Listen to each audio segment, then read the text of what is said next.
Boom! What's up, everyone? Welcome to another episode of the Strength Classroom. Today I'm showing you my max effort lower body workout, and I'm experimenting with a little bit more of like athletic stuff.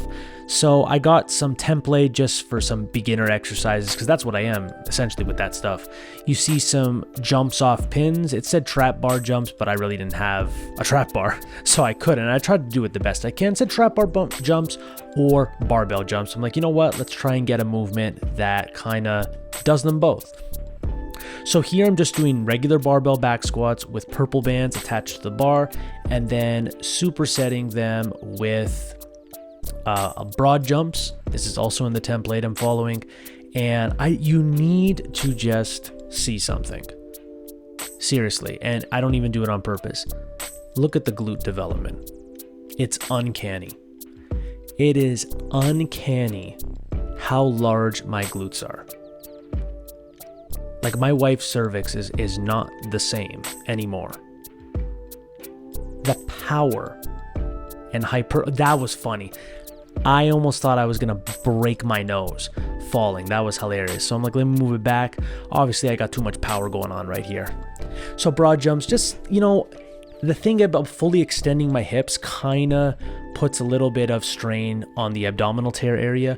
So I don't wanna do full power jumps. Essentially, I'm just getting in volume, just trying to get springy, let's say. Here's 365 with the purple bands for 3, and then I did another set of 365 with the purple bands for 3. I'm really enjoying squatting with a straight bar.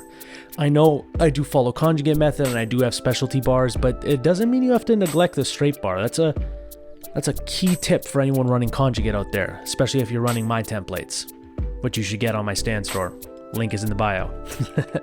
Then I did 3 sets of 5 with Zercher squats off pins. I'm doing these fairly deep. It's the number 2 pin that's on my rack. So it's the number 2 pin below the tight holes or the bench holes. And that's pretty deep. Like, I feel comfortable down there. So my mobility for this exercise and just ankle mobility and hip mobility in general are getting better. Now I've decided to add some weight to my glute ham raises. You see, you have to adjust. When you have home equipment like this, you always got to adjust. Because it's not a typical glute ham raise, so I kind of have to go by feel. So I'm adding, this is just 7.5 pounds adding, because I don't want to make the mistake like I did with the ab wheel. Go, oh yeah, I could add on 30 more pounds, and then bang, I blow a hamstring or just something.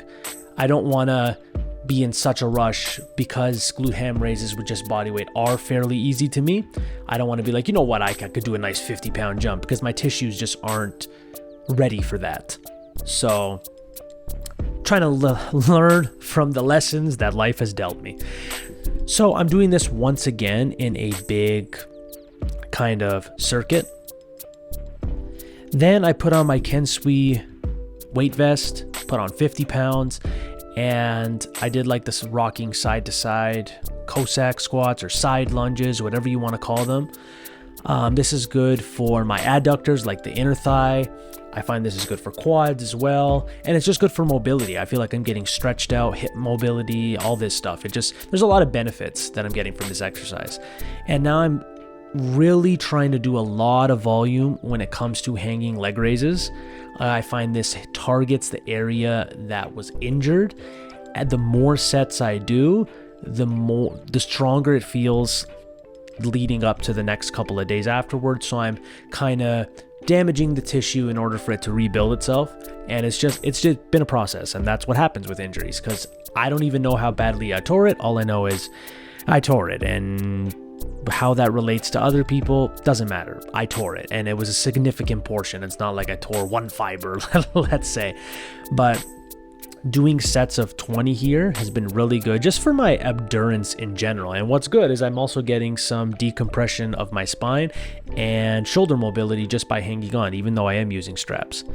And then I did some seated or squatted, I guess, calf raises, which is really good for the soleus. And I'm going to do a particular long form video on the benefits of why you should be building your soleus in your calf muscles.